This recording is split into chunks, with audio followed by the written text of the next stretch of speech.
아멘. 오늘도 이렇게 무더위 가운데에 주예전에서 그리고 각 가정에서 삶의 자리에서 8월 둘째 주를 맞이해서 하나님 앞에 준비된 예배, 하나님이 받으시는 예배, 하나님께서 받으시고 기뻐하시는 예배를 드리시는 오늘 이렇게 모든 가족들을 위해 하나님의 위로와 평강이 늘 항상 함께 하시기를 주의 이름으로 간절히 축원드립니다. 아멘.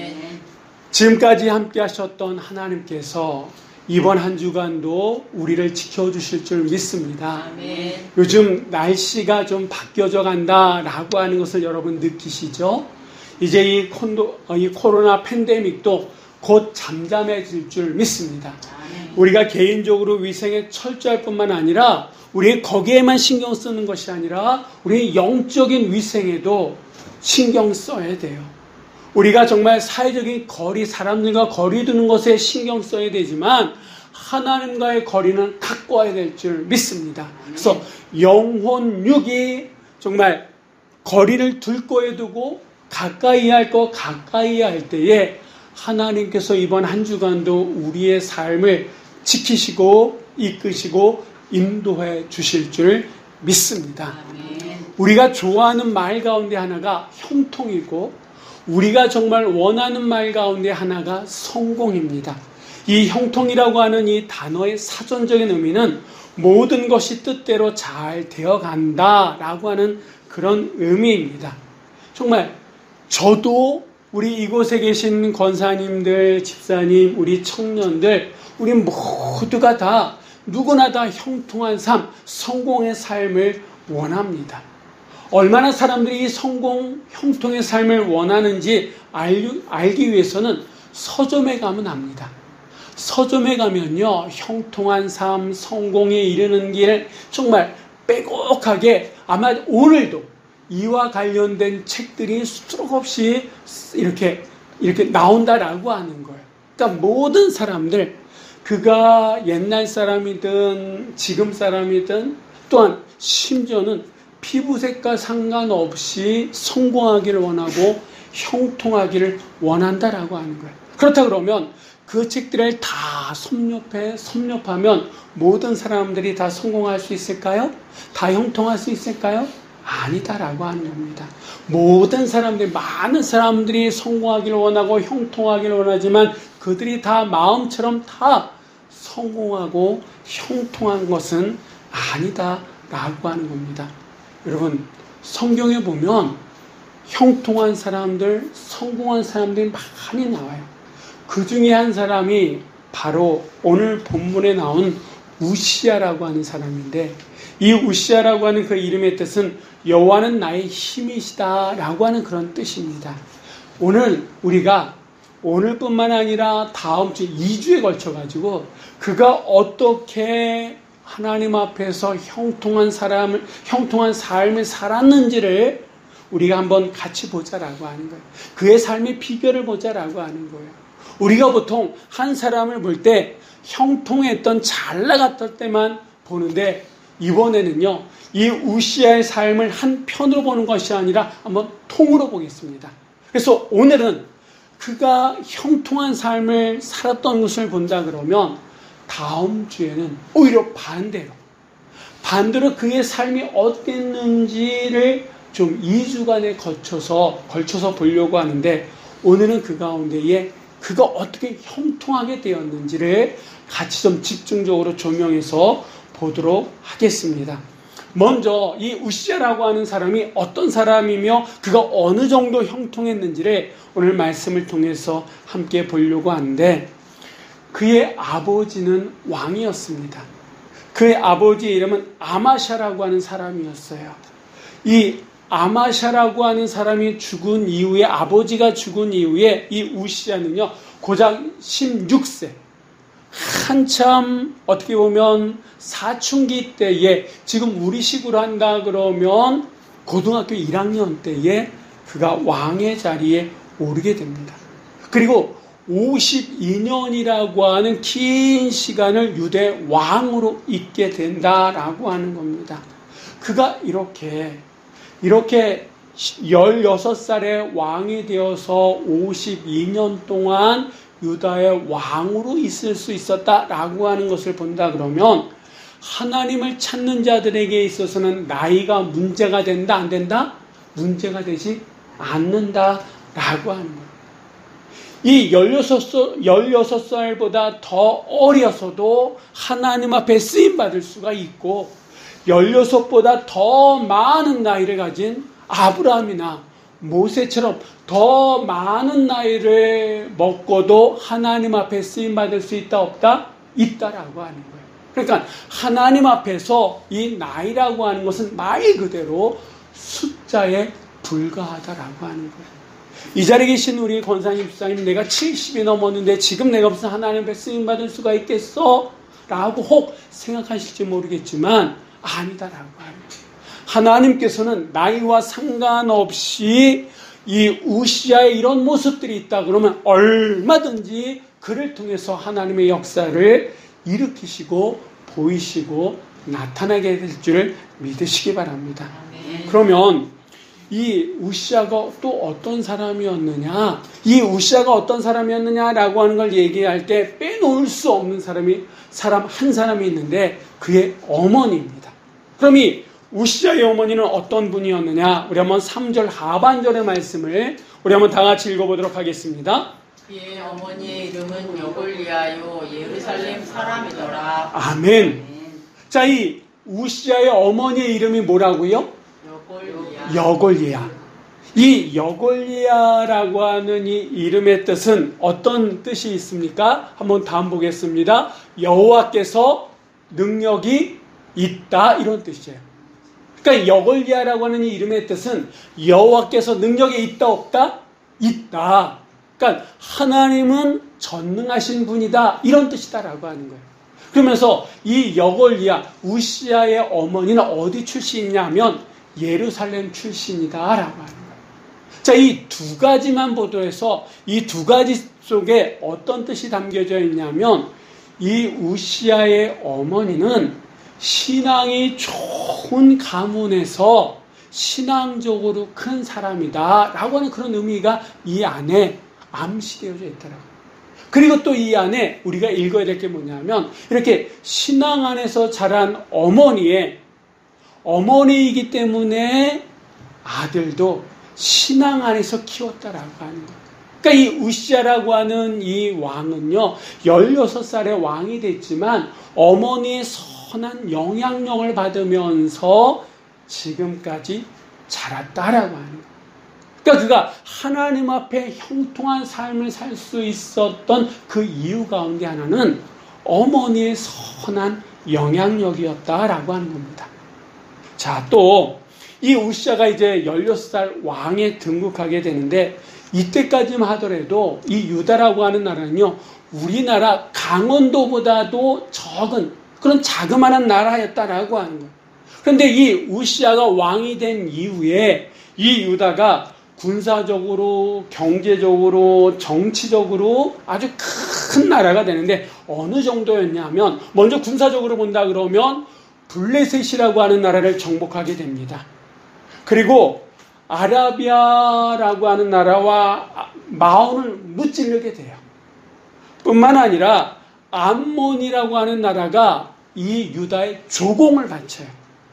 매달마다 월세 내는 것처럼 일정량의 세를 나라에 바쳤다라고 하는 거예요. 이 유다라고 하는 나라에. 그리고 이 얘기가 6절에서 8절까지가 있고요. 또한 이 우시아 밑에는 군인들이 있는데 어느 정도였냐면 30만 7,500명. 건장하고 싸움 잘하는 그런 군대가 있었다라고 하는 거예요. 그러니까 작은 나라였는 이 유다가 우시아가 왕이 되면서 이렇게 부강한 나라가 됐다라고 하는 겁니다. 그리고 경제적으로는 이 우시아가요, 산을 개간하고 밭을 일구고 그 다음에 이 물 웅덩이를 파서 평야와 평지에 가축을 키우는, 그래서 경제적인 부흥을 일으켰다라고 하는 겁니다. 그리고 정치적으로도 그의 이름이, 이 우시아라고 하는 이름이 애굽의 변방까지, 저 멀리 애굽의 변방까지 그의 이름이 널리 알려질 정도로 그 전과 이 우시아 전과 우시아 이후에 이 유다 나라는 완전히 다른 나라가 되었다라고 하는 거예요. 여러분 한번 생각해 보세요. 16밖에 안 돼요. 고등학교 1학년밖에 안 된다라고 하는 거예요. 고등학교 1학년밖에 안 되는 그 어린아이가 왕이 돼가지고 이렇게 엄청난 일을 했다라고 하는 거 여러분 쉽게 믿을 수 있습니까? 없다라고 하는 거예요. 특별히 옛날에 지금도 여러분 한번 보세요. 지금 이제 우리나라 대통령 뽑기 위해서 각 정당에서 후보군들이 있지 않습니까? 그런데 같은 정당인데도 그 안에서 그 정당의 후보가 되기 위해서 서로 어떻게 합니까? 있는 얘기 없는 얘기 막 만들어서 흑색선전하지 않습니까? 예전에는 더 했다라고 하는 거예요. 왕이 무능하면요, 주변에 있는 신하들이 어떻게 해서든 왕을 죽이고 구테타를 일으켜서 자기가 왕이 되려고 하는 이런 일들이 많이 있었어요. 심지어는 음식에 독을 타거나 이런저런 해가지고 왕을 죽이려고 하는 일이 얼마나 많은지 몰라요. 근데 16밖에 안 된다라고 해요. 그 어린 왕이 뭘 알겠습니까? 그런데도 52년 동안 왕의 자리에서 굳건히 있으면서 그리고 나라를 이 정도까지 만드는 데에는 이 왕이 똑똑해서만이 그렇게 할 수 있었을까요? 주변의 사람들이 좋아서 그렇게 할 수 있었을까요? 아니다라고 하는 거예요. 물론 그것을 부정하자는 거 아니에요. 다 인정하면서도 그가 이렇게 16의 왕이 돼서 52년 동안 통치할 수 있었고 정치적으로, 경제적으로, 군사적으로 이 유다라고 하는 나라를 이렇게 크게 일으킬 수 있었던 그 이유가, 근본적인 이유가 어디에 있었느냐? 오늘 성경은 뭐라고 얘기하냐면 오늘 제목처럼 하나님이 형통하게 하셨더라. 아멘. 그러니까 하나님께서 이 우시아를 형통하게끔 해서 이 16살밖에 안 된 이 우시아가 유다라고 하는 나라를 형통하게 큰 나라로 만들었다라고 하는 거예요. 그러면 도대체 이 우시아가 어떻게 했기에 하나님께서 그를 형통하게 하셨느냐, 이런 문제가 남지 않습니까? 자, 그 문제를 풀기 이전에 우리가 먼저 꼭 기억하셔야 될 것은 이 우시아라고 하는 사람은요, 형통한 삶을 살기 위해서 하나님을 섬긴 자가 아니다라고 하는 거예요. 형통을 목적으로 하나님을 수단으로 삼은 사람이 아니다라고 하는 거예요. 오히려 그는 하나님을 섬겼더니, 하나님을 마음과 뜻과 정성으로 잘 섬겼더니 그에 따르는 하나님의 축복으로 그가 큰 나라를 이룬 거다라고 하는 거예요. 그러니까 우리가 살아가면서 여러분 복받는 인생을 살아가야 돼요. 근데 그 복받기 위해서 하나님을 섬기는 것이 아니라 하나님을 섬겼더니 그 모든 것들이 따라왔다, 이렇게 돼야지 복 자체가 목적이 되어져서는 안 된다라고 하는 거예요. 자, 그러면 이 우시아가 어떻게 하나님을 섬겼는지 우리가 한번 보도록 하겠습니다. 자, 4절 말씀 우리 한번 다 같이 읽어보도록 하겠습니다. 우시아가 그의 아버지 아마샤의 모든 행위대로 여호와 보시기에 정직하게 행하며. 아멘. 자, 이 말씀해 보니까요, 우시아가 그의 아버지 아마샤의 모든 행위대로 여호와 보시기에 정직하게 행했다, 이렇게 말씀하고 있습니다. 하나님은 누구나 사랑하시는 줄 믿습니다.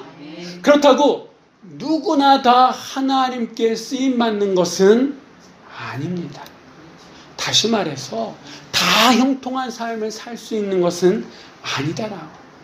그럼 어떤 사람이 하나님의 그 형통의 축복을 누릴 수 있느냐? 이 우시아 안에 우시아가 살았던 이 삶 속에 그 비결이 하나 있는데 그게 무엇이냐? 바로 여호와 보시기에 정직하게 행했다. 그 첫 번째가 뭐냐면 정직이다라고 하는 거예요. 여러분, 근데 이 정직이라고 하는 이 말이 추상적인 의미예요. 눈 이렇게 딱 보여드릴 수 있는 게 아니에요. 그리고 이 정직은 어떻게 보면 상대적입니다. 누가 어떤 관점으로 보느냐에 따라서 그 사람이 정직할 수가 있고, 아이 저 사람이 왜 정직해? 정직하지 않아? 이렇게 얘기하는 사람이 있다라고 하는 거예요. 여러분들이 저를 볼 때에 김하영 목사라고 하는 사람이 정직한 사람이야 이렇게 말씀하시는 분들 계시겠지만, 또 어떤 사람은 아유 저 사람이 뭐가 정직해? 아니야. 그러니까 서로 기준이 다르다라고 하는 거예요. 근데 오늘 이 말씀을 보니까 이 누가 우시야를 정직하다라고 얘기합니까? 하나님께서.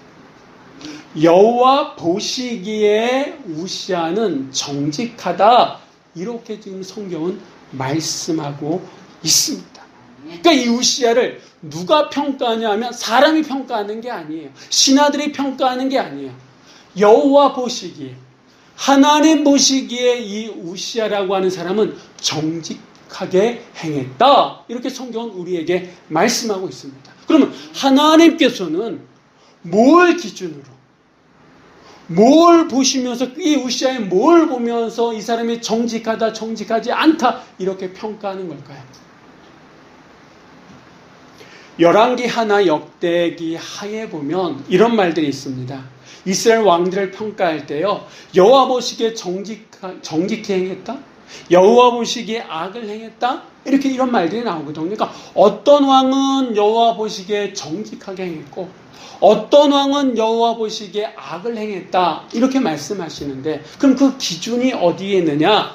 가만히 보니까 하나님께서 하신 그 말씀을 그 왕이 따르면, 순종하면 그 왕은 어떤 사람이에요? 하나님 보시기에, 여호와 보시기에 정직하게 행한 사람이다라고 합니다.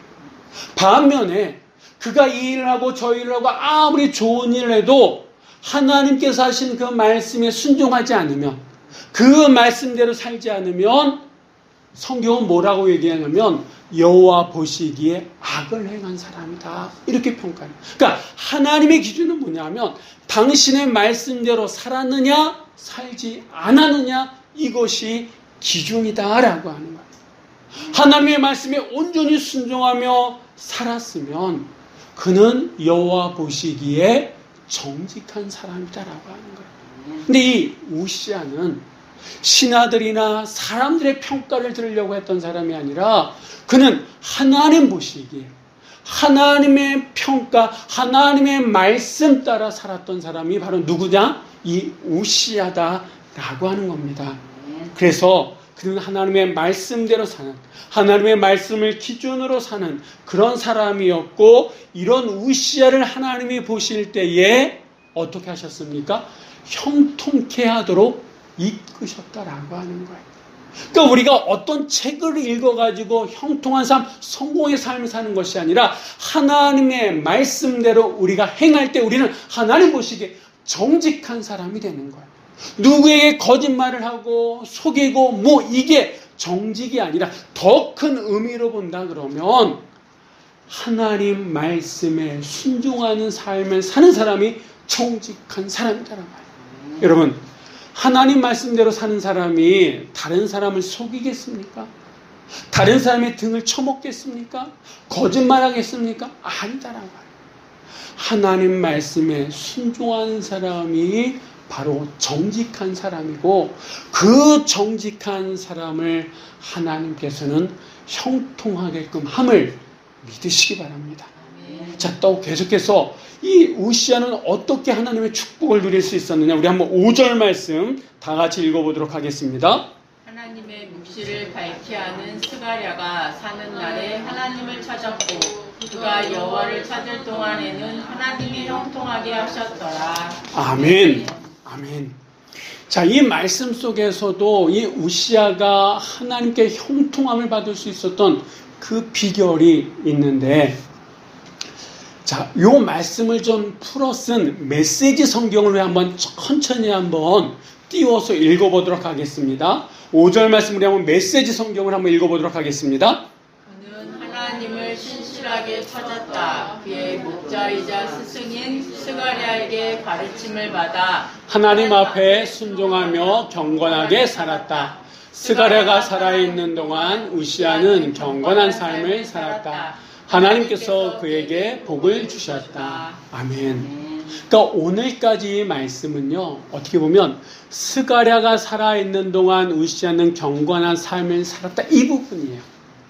그러니까 이 우시아의 한계가 이 안에 담겨져 있는데, 오늘은 이 스가랴가 살아있는 동안 그가 하나님 앞에 형통한 삶을 살았던 모습을 조명한다 그러면, 이제 다음 주에는요, 그 이후에 그가 어떠한 삶을 살았느냐, 그의 인생을 통으로 보는 그런 시간이 되는데, 지금은 이 하나님에 의해서 형통한 삶을 살았다 그러면 다음 시간은 오히려 반대에, 우리가 정말 이 사람이 이러한 삶을 살았나 할 정도의 나락에 떨어져 있는 우시아를 보게 될 겁니다. 근데 그 전에 한번 보십시오.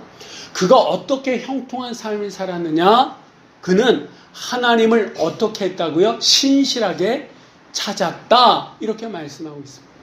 신실하게 찾았다, 이 말은 다른 얘기하면 하나님을 구했다, 하나님만을 바라봤다, 이런 이야기예요. 그럼 왜 이 우시아가 신실하게 하나님을 찾을 수밖에 없었느냐? 그에게는요, 씻을 수 없는 아픔인 동시에 귀한 경험이 있습니다. 그가 지금보다 더 어렸을 때에 그가 무엇을 보게 되냐 하면, 그의 아버지 아마샤가 나중에 인생 후반에 교만해지고, 그래서 우상 숭배를 하고, 그래서 그의 인생이 비참하게 어떻게 끝나는지를 이 아들 우시아는 지켜봤다라고 하는 거예요. 그의 아버지는요, 처음에는요, 정말 신실하게 하나님만을 바라봤습니다. 근데 잘 되다 보니까 그만 교만해지고, 나중에는 우상 숭배를 하게 되고, 그것으로 인해 가지고 하나님 앞에 아주 비참한 최후를 맞게 되거든요.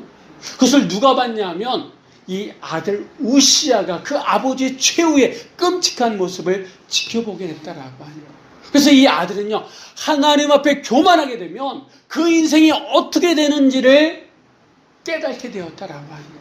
그러니까 어린 나이에 그런 경험이 있다 보니까 그는 철저하게 낮아져서 겸손함으로 하나님만을 보는 거예요, 안 보는 거예요? 볼 수밖에 없었다라고 하는 거예요.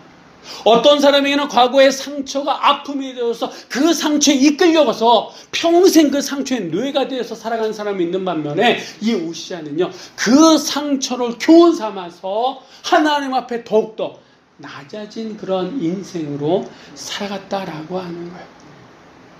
여러분, 교만할 때 그 교만은 패망의 선봉인 줄 믿습니다. 그래서 우리는 어떤 일 속에서도 어떻게 됩니까? 겸손해야 된다라고. 그는 이 우시아는요, 겸손해서 하나님을 신실하게 찾고 구했다라고 하는, 이런 하나님, 이런 우시아를 하나님께서 축복해 주셨고, 여기서 끝나는 것이 아니라 이 말씀에 보니까 이 우시아는요, 그의 목자이자 스승인 스가랴에게 가르침을 받아 하나님 앞에 순종하며 경건하게 살았다, 이렇게 말씀하고 있습니다. 이 우시아가 하나님 앞에 형통한 삶을 살 수 있었는데 큰 영향력을 끼쳤던 사람 두 사람을 얘기한다 그러면, 아까 말씀드렸던 어머니와 또 여기 나오는 스가랴라고 하는 사람입니다. 이 스가랴라고 하는 이름의 뜻은 여호와께서 기억하셨다라고 하는 그런 뜻이에요. 그러니까 여호와께서 기억하십니다, 여호와께서는 다 아십니다 라고 하는 그 이름의 뜻이 이 스가랴예요. 또 이 스가랴라고 하는 사람이 어떤 사람이냐면, 묵시를 밝히 아는 사람, 하나님 말씀에 붙들려 있는 사람이다라고 하는 거예요. 이 스가랴는요, 스가랴서를 쓴 그 선지자는 아닙니다. 사람들은 얘기합니다. 이 스가랴는 무명의 선지자다라고 해요. 그렇지만 이름은 많이 알려져 있지 않지만 그는 묵시를 밝히 할 수 있는, 하나님의 뜻에 하나님 말씀이 붙들려 있는 사람. 그래서 하나님의 말씀이 붙들려 있기 때문에 하나님의 뜻이 무엇인지 그는 안다라고 하는 거예요. 자기만 아는 것이 아니라 이 유다의 왕인 우시아를 그 말씀으로 양육할 수 있는, 가르칠 수 있는 영적 스승의 역할을 했던 사람이 이 스가랴다라고 하는 거예요. 그러니까 이 우시아는요, 어렸을 때 씻을 수 없는 그 상처를 아버지의 최후의 모습을 보면서 겸손해야 되는 거구나, 하나님을 구해야 되는 거구나 라고 하는 것을 알았을 뿐만 아니라 계속해서 하나님의 말씀을 듣고 그 말씀을 깨달으면서 하나님의 은혜를 사모하면서 살아갔던 사람이다라고 하는 거예요. 낮아지고 또 낮아지고 말씀을 들어서 낮아지고 그 말씀의 뜻대로 살아갔던 사람이 바로 이 우시아다라고 하는 거예요. 여러분, 우리가 왜 하나님의 말씀을 들어야 됩니까? 그 들을 때마다 우리의 믿음이 더욱더 쌓아져 나가기 때문에, 우리의 영적인 내공이 쌓여져 가기 때문이다라고 하는 거예요. 우리가 하나님의 말씀을 듣지 않으면 그 말씀이 들어야 되는, 말씀이 있는 그 공간에 세상의 것들로 채워지기 때문에 우리가 하나님의 말씀을 들어야 된다라고 하는 거예요. 우리가 왜 예배를 드려야 되냐면, 우리가 예배를 드리지 않으면 우리는 어디에 있습니까? 세상 어느 곳에 가 있다라고 하는 거예요. 우리는 영적인 존재들이잖아요. 우리가 하나님을 섬기지 아니하면, 하나님 앞에 쓰지 않으면 우리는 세상에 나가 있다라고 하는 거예요. 여러분, 우리가 하나님 앞에 시간을 들이지 않고 우리의 마음을 들이지 않으면 세상에 가만히 우리를 내버려 두냐라고 합니다. 아니다라고 합니다. 여러분, 세상 속에 흔들리기 원하십니까? 아니면 하나님께 붙들림 받기 원하십니까? 하나님께 붙들림 받아야 될 줄 믿습니다. 여러분, 힘들고 어렵기 때문에 우리가 더 예배에 집중하고 하나님의 말씀에 붙들려야 된다라고 하는 거예요. 16밖에 안 됐다라고 하는 거예요. 이 16밖에 안 됐지만 그 나라를 다스려야 되잖아요. 그 자리가 좋은 자리지만 그 자리가 이 16밖에 안 된 이 아이에게는 부담스러운 자리다라고 하는 거예요. 어떻게 보면 위기의 자리다라고 하는 거예요.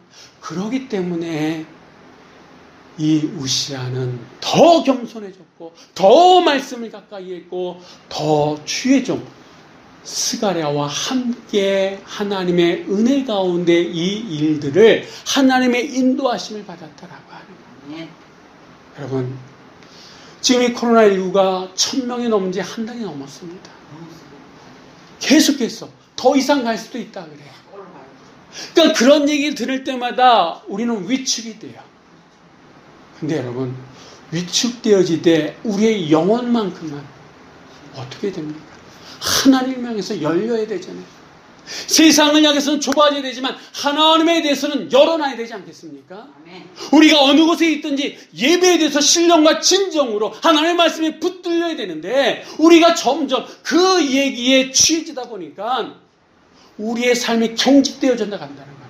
심지어는 하나님 앞에서도 두렵고 떨림으로 서야 되는데 점점 하나님의 말씀에 대해서 예배에 대해서 느슨해지는 우리의 모습들.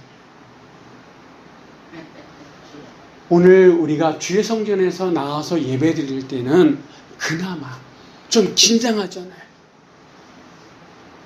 근데 우리가 가정에서 삶의 자리에서 예배 자리에 나올 때는 어떻습니까? 좀 풀어지지 않습니까? 시간을 지키고 그 태도 속에서도 내가 예배 드리는 모습들이 나타나지만 그렇지 않으면 풀어지는 모습들. 시간이 되고 기회가 되면 온라인으로 예배드리고 한다라고 하지만 그게 안 되면 어쩔 수 없지 뭐라고 하는 내 스스로가 하나님과 거리를 두려고 하는 그런 모습들이 있지 않습니까? 그런 모습이 있는 한 이 문제는 풀 수가 없다라고 하는 거예요. 왜 하나님께서 이 지구상에 코로나19라고 하는 그것을 보내셨는지 그 의미가 있다라고 하는 거예요. 그것을 영적으로 긴장하면서 하나님을 바라보면서 예배에 집중하면서 말씀 가운데에 풀어나가야지 그 문제들이 풀어지는데 그렇지 않고 그냥 방역이다 뭐다 세상이 얘기하는 그 기준대로 살다 보면 문제는 더 깊어질 수밖에 없다라고 해요. 16 아무것도 모르는 이 우시아는 모르기 때문에 하나님을 바라봤다라고 하는 거예요. 앞이 보이지 않기 때문에 이 스가랴를 통해서 들려지는 그 말씀을 붙잡았다라고 하는 거예요. 어머니의 선한 영향력을 통해 가지고 하나님은 전능하시고 하나님 모든 것을 기억하신다라고 그 말씀을 붙들고 52년이라고 하는, 여러분, 이러한 삶을 살았기에 하나님께서 그를 축복하지 않고는 배길 수가 없었다. 그에게 형통의 길을 열어놓지 않고서는 배길 수가, 견딜 수가 없었다라고 하는 겁니다. 지금도 하나님께서는 당신을 신실하게 찾는 자의 길을 이끌어 주시는 줄 믿으시기 바랍니다. 그 삶이 하나님의 말씀을 기준으로 삼고 그 말씀 중심으로 살아가는 그 인생의 길을 열어주실 줄 믿습니다. 사랑하는 성도 여러분, 우시아는 어린 나이에 왕위에 올라서 다윗과 솔로몬 그 시대를 연상시킬 만큼 나라를 크게 번영시켰습니다. 그가 하나님을 찾고 하나님의 말씀에 귀를 기울이고 그랬더니 하나님께서 귀한 일들로 그의 삶을 채워주셨다라고 하는, 형통한 삶을 허락해 주셨다라고 하는 거예요. 우리가 형통한 삶을 살기 원한다 그러면 우리가 어떻게 해야 됩니까? 목마른 사슴이 시냇물을 찾는 것처럼 하나님의 말씀, 하나님 앞에 신실하신 하나님을 찾되 더욱 겸손하고 낮아지고 마음 중심에서부터 하나님을 구해야 될 줄 믿습니다. 어려움은 어렵기 때문에 더더욱 하나님 앞에 나가야 되고, 우리의 삶이 좀 편안하면 그 편안한 시간을 더욱더 편안하기 때문에 하나님 앞에 영적인 근육들을 키워나가야 될 줄 믿습니다. 지금도 하나님 눈에 보이지 않는 것 같지만 여전히 이 땅을 이끌고 계시다라고 하는, 모든 것을 기억하시고 모든 것을 아시고 모든 것을 주장하시는 분이 하나님이신 줄 믿습니다. 그 하나님을 의지하면서 살아갈 때에 우리의 삶이 아무리 힘들고 어렵지만 그 하나님을 의지하고 믿고 신실하게 찾고 그 하나님의 말씀대로 살아갈 때에 하나님께서는 그 인생의 길을 형통하게 이끌어 주실 줄 믿습니다. 이번 한 주간 우시아에게 허락하셨던 그 형통의 삶이 오늘 이 예배를 통해서 하나님 앞에 믿음의 결단을 하며 하나님을 의지하며 하나님의 말씀 가운데 살아가기를 원하는 오늘 이렇게 모든 가족들과 가정 위에 이 은혜가 늘 충만하시기를 주의 이름으로 간절히 축원합니다. 기도하시겠습니다.